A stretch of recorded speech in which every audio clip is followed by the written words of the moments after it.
మనందరం కూడా mobile ఫోన్స్ని use చేస్తూనే ఉంటాం. బట్ మీకు తెలుసా మీ మొబైల్ ఫోన్ని ఎలా ఛార్జ్ చేయాలో? ఇప్పుడు నేను చెప్పేటువంటి టిప్స్ అండ్ ట్రిక్స్ని కనుక మీరు ఫాలో అయ్యారు అన్నట్లయితే కనుక ఖచ్చితంగా మీ మొబైల్ ఫోన్ యొక్క లైఫ్ పెంచుకోవడంతో పాటు మీ మొబైల్ ఫోన్ని ఫాస్ట్గా కూడా ఛార్జ్ అయితే చేసుకోగలరు. మీకు ఒక విషయం తెలుసా, మనం వాడేటువంటి మొబైల్ ఫోన్స్ అన్నిటిలో కూడా లిథియం అయాన్ అలాగే లిథియం పాలిమర్ బ్యాటరీస్ని అయితే యూస్ చేస్తుంటాం. సాధారణంగా వీటి లైఫ్ వచ్చేటప్పటికే సుమారుగా 2.5 సంవత్సరాల నుంచి 5 సంవత్సరాల దాకా వచ్చేటువంటి అవకాశం ఉంది. అండ్ ఇన్ఫ్యాక్ట్ మనకి 5 సంవత్సరాలు ఏ మొబైల్ ఫోన్ యొక్క బ్యాటరీని అయితే యూస్ చేయలేం, కానీ ఐఫోన్స్ యొక్క బ్యాటరీ మాత్రం ఆల్మోస్ట్ ఆల్ 5 years ప్లస్ వచ్చినా కానీ ఆశ్చర్యపడాల్సిన విషయం లేదు. దీని వెనకాల కూడా ఒక మెయిన్ రీజన్ ఉంది. సో అది కూడా నేను ఈ వీడియోలో మీతో అయితే కవర్ చేయబోతున్నాను. సో ఆలస్యం చేయకుండా వీడియోని అయితే లైక్ చేయండి అండ్ దీన్ని మీ ఫ్రెండ్స్ అండ్ ఫ్యామిలీ మెంబర్స్తో షేర్ చేసుకోండి. ఎందుకంటే వాళ్ళకి కూడా ఈ కంటెంట్ అనేది ఉపయోగపడటం జరుగుతుంది. అఫ్ కోర్స్ వాళ్ళ మొబైల్ ఫోన్స్ యొక్క బ్యాటరీ లైఫ్ అలాగే వాళ్ళ ఖర్చులు మీరు తగ్గించేటువంటి అవకాశం కూడా ఉంది. అండ్ ఇంకా మన ఛానల్ని సబ్స్క్రైబ్ చేసుకోకపోతే ప్లీజ్ సబ్స్క్రైబ్ చేసుకోండి. ఎందుకంటే మీ అందరి కోసం ఇలాంటి అమేజింగ్ టెక్ కంటెంట్ తీసుకొస్తూనే ఉంటాను. Hi, this is Vasu again signing in. Welcome to my channel VaasutechVlogs. So first ఇనిషియల్గా ఎప్పుడైనా కానీ మీరు మొబైల్ ఫోన్ని ఛార్జ్ చేసేటప్పుడు మీ మొబైల్ ఫోన్ని ఫ్లైట్ మోడ్లో పెట్టి అయితే ఛార్జ్ చేయండి. బేసికల్లీ దీనివల్ల మీకు వచ్చినటువంటి లాభం ఏంటి అండ్ దీని ద్వారా ఎలా మొబైల్ ఫోన్ ఫుల్గా ఛార్జ్ చేద్దాం అనుకుంటారా? సో మన మొబైల్ ఫోన్ వాడకుండా మనం పక్కకు పెట్టేసినా కానీ దాంట్లో ఉన్నటువంటి కొన్ని సర్వీసెస్ లైక్ జీపీఎస్ కావచ్చు, వైఫై కావచ్చు, బ్లూటూత్ కావచ్చు, ఎన్ఎఫ్సి కావచ్చు, లేదన్నట్లయితే రకరకాల సెన్సార్స్ కావచ్చు, ఇవన్నీ కూడా మనకి వర్క్ అవుతూనే ఉంటాయి. మీరు ఎప్పుడైతే మీ మొబైల్ ఫోన్ని ఫ్లైట్ మోడ్లో పెడతారో ఆటోమేటిక్గా వైర్లెస్కి సంబంధించినటువంటి సిగ్నల్స్ ఏవైతే ఇవన్నీ కూడా కట్ ఆఫ్ అవ్వడం అయితే జరుగుతుంది. సో బేసికల్లీ దీనివల్ల మీకు అడ్వాంటేజ్ ఏంటి అంటే డైరెక్ట్గా అంటే ఎటువంటి సోర్సెస్కి పవర్ కన్జంప్షన్ లేకుండా డైరెక్ట్గా మీ మొబైల్ ఫోన్ అనేది ఛార్జ్ అవ్వడం అనేది జరుగుతుంది.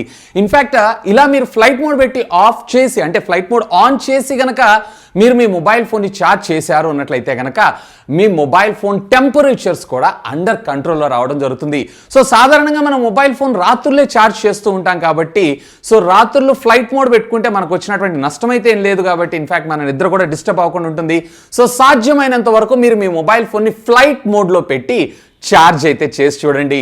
అమేజింగ్ రిజల్ట్స్ మీరు అబ్జర్వ్ చేయొచ్చు. ఇక చాలా మంది చాలా రకాలుగా మనకు చెప్తూనే ఉంటారు over night mobile phone charge చేయటం వల్ల మనకి డిసడ్వాంటేజ్, మొబైల్ ఫోన్స్ బ్లాస్ట్ అయ్యేటువంటి అవకాశాలు, టెంపరేచర్స్ పెరిగే అవకాశాలు, బ్యాటరీ యొక్క లైఫ్ తగ్గిపోయేటువంటి అవకాశాలు ఉన్నాయని చెప్పి చాలామంది చెప్తూ ఉంటారు.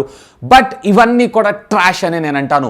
ఒకప్పుడు అంటే ప్రీవియస్లీ ఒక 5-6 years బ్యాక్ ఉన్నటువంటి మొబైల్ ఫోన్స్లో ఇలా మీరు ప్రాబ్లమ్స్ని ఫేస్ చేసేటువంటి అవకాశం ఉందేమో, కానీ ఇప్పుడున్నటువంటి మొబైల్ ఫోన్స్లో మాత్రం ఇలాంటి ప్రాబ్లమ్స్ మీరు అస్సలు ఫేస్ అయితే చేయరు. రీజన్ ఏంటి అంటే ఇవాళ రేపు ఉన్నటువంటి బ్యాటరీ టెక్నాలజీ అంతకంత డెవలప్ అవడంతో పాటు ఇప్పుడు మీరు మొబైల్ ఫోన్ 100% ఛార్జ్ అయింది అనుకుందాం. సో ఆటోమేటిక్గా అక్కడ కట్ ఆఫ్ అయిపోతుంది. మళ్ళీ అది 96% లేదా 95% రాగానే మళ్ళీ అది అగైన్ ఆ 5% ఛార్జ్ అవటం అయితే జరుగుతూ ఉంటుంది. సో బేసికల్లీ దీనివల్ల మీ మొబైల్ ఫోన్ అంటే లూజ్ అయ్యేటువంటి ఎలక్ట్రాన్స్ మళ్ళీ గెయిన్ అయ్యేటువంటి ఎలక్ట్రాన్స్ ఆ 4-5% ఉంటుంది కాబట్టి సో ఓవర్ నైట్ మీరు మీ మొబైల్ ఫోన్ని ఛార్జ్ చేసినా కానీ దీనివల్ల మీ మొబైల్ ఫోన్కి వచ్చేటువంటి పెద్దగా నష్టం అయితే ఏం లేదు.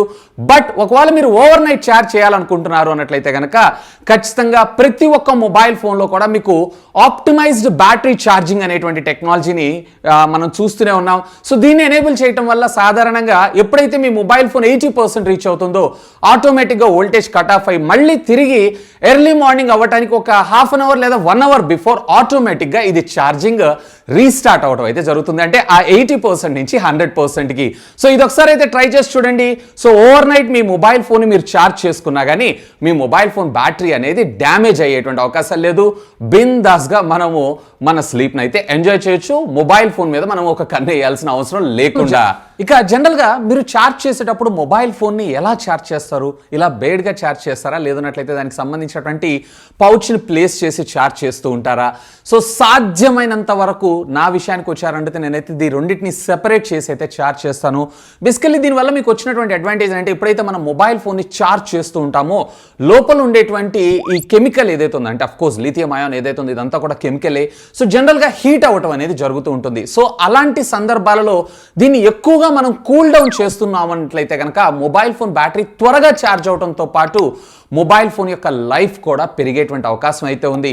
సో ఎప్పుడైనా కానీ మీరు ఛార్జ్ చేసినప్పుడు ఇలాంటి కేసెస్ లేదున్నట్లయితే కనుక మీరు ఏదైనా గార్డ్స్ కానీ ఇట్లాంటివి వాడుతున్నారంటే వాటిని రిమూవ్ చేస్తూ ఛార్జ్ అయితే చేయండి. సో దీనివల్ల మీ మొబైల్ ఫోన్ బ్యాటరీ లైఫ్ ఎక్కువ రావడంతో పాటు మొబైల్ టెంపరేచర్స్ తక్కువగా ఉంటాయి కాబట్టి ఛార్జింగ్ కూడా చాలా స్పీడ్గా అవటం అయితే జరుగుతూ ఉంటుంది. ఇన్ఫ్యాక్ట్ చాలామంది రాత్రి బెడ్ కిందనో లేదా పిల్లో కిందనో ఇలాంటి సందర్భాల్లో అంటే మొబైల్ ఫోన్కి ఆ రూమ్ టెంపరేచర్ అనేది ప్రాపర్గా ఉండకుండా లేదా దానిలో వచ్చేటువంటి హీట్ని ఎగ్జాస్ట్ చేసేటువంటి ఎన్విరాన్మెంట్ మనం కల్పించకుండా ఉన్నాం అన్నట్లయితే కనుక అలాంటి సందర్భాల్లో మొబైల్ ఫోన్స్ ఓవర్ హీట్ అయిపోయి ఆటోమేటిక్గా బ్లాస్ట్ లేదన్నట్లయితే కనుక చాలా వరకు కంపెనీ మొబైల్ ఫోన్స్ అనేవి ఓవర్ హీట్ ప్రొటెక్షన్ మనకు ప్రొవైడ్ చేస్తుంటాయి. దీనివల్ల బేసికల్లీ మనకి ఆటోమేటిక్గా అక్కడ కట్ ఆఫ్ అవటం అయితే జరుగుతుంటుంది. సో దీని అయితే మీరు దృష్టిలో పెట్టుకోండి. ఎప్పుడైనా మీరు ఛార్జ్ చేస్తున్నప్పుడు మొబైల్ ఫోన్ని ఓపెన్ ఎయిర్లో లేదన్నట్లయితే కనుక స్పేషియస్గా అంటే జనరల్గా దీనిపైన ఎటువంటి కవరేజ్ అనేది లేకుండా లైక్ ఫ్లిప్ పౌచ్ కావచ్చు లేదన్నట్లయితే కేసింగ్ కావచ్చు లేదన్నట్లయితే పిల్లో కింద పెట్టడం కావచ్చు లేదా క్లోజ్డ్ డాకెట్లో కనుక దీన్ని పెట్టి ప్లేస్ చేసి ఛార్జ్ చేస్తున్నారు అన్నట్లయితే దాన్ని అవాయిడ్ చేయండి. సాధ్యమైనంత వరకు ఫాస్ట్తో పాటు మీ మొబైల్ ఫోన్ హెల్త్ కూడా బ్యాటరీ హెల్త్ కూడా చాలా బాగుండేటువంటి అవకాశం అయితే ఉంది. మనం రెగ్యులర్గా ఫాస్ట్ ఛార్జింగ్ అలాగే స్లో ఛార్జింగ్ టెక్నాలజీని అయితే మనం చూస్తూనే ఉన్నాం. అఫ్ కోర్స్ ఇప్పటికి కూడా అంటే 2021 అలాగే 22లో కూడా యాపిల్లో మనకి 20 watts of fast charging technology మాత్రమే మనమైతే చూడగలుగుతున్నాం. అఫ్ కోర్స్ ఫ్యూచర్లో వచ్చేటువంటి టెక్నాలజీలు కూడా చూసేది కూడా ఇదే. సో ఇవాళ రేపు rest of the companies almost 125 watts 150 watts దాకా కూడా మనకి మొబైల్ ఫోన్ ఛార్జింగ్ టెక్నాలజీని అయితే తీసుకెళ్తున్నారు. సో వీడియోని ఇక్కడ పాస్ చేసి మీరేమనుకుంటున్నారు? స్లో ఛార్జింగ్ బెటర్ అంటున్నారా, ఫాస్ట్ ఛార్జింగ్ బెటర్ అనుకుంటున్నారా? అంటే ఎక్కువ లైఫ్ దేనికి వస్తుంది అనుకుంటున్నారు? నెక్స్ట్ చూడకుండా పాస్ చేసి కామెంట్ అయితే చేసి చెప్పండి. సో ఇక నా విషయానికి వచ్చారు అన్నట్లయితే కనుక నా విషయం కాదు, ద ట్రూత్ ఇది.